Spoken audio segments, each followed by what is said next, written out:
Tovar nevyčísliteľnej hodnoty z celého sveta. Známky, mince, pohľadnice a množstvo výnimočných zbierok ukázali zberatelia na výstavisku v Bratislave. Obrovský záujem vyvolala eurobankovka s nulovou hodnotou, na ktorej je Bratislavský hrad. Je na nej gramatická chyba, no a za niekoľko hodín sa vypredala.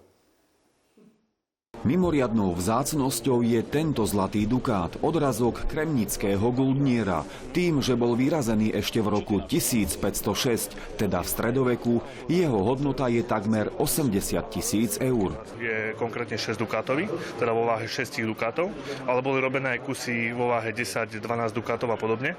A tie samozrejme ešte v špičkovom stave môžu byť hodnotnejšie. Teda ich hodnota môže byť až do 200 000 eur. Dukát majú zapožičaný zo súkromnej zbierky. Kto je jeho vlastníkom, zostáva v tajnosti. Toto je vyslovene výstavný exponát.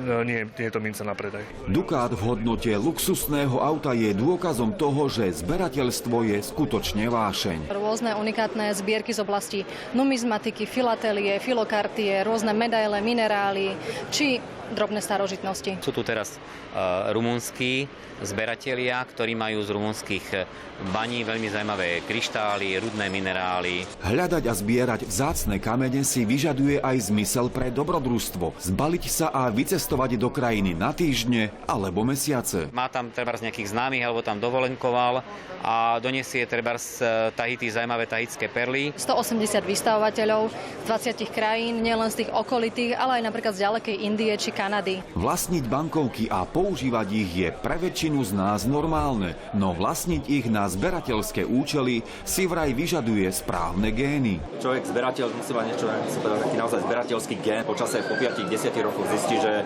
bankovky ho prestanú naplňať a viacej sa začne treba zdávať na platobné karty zbierať alebo podobne.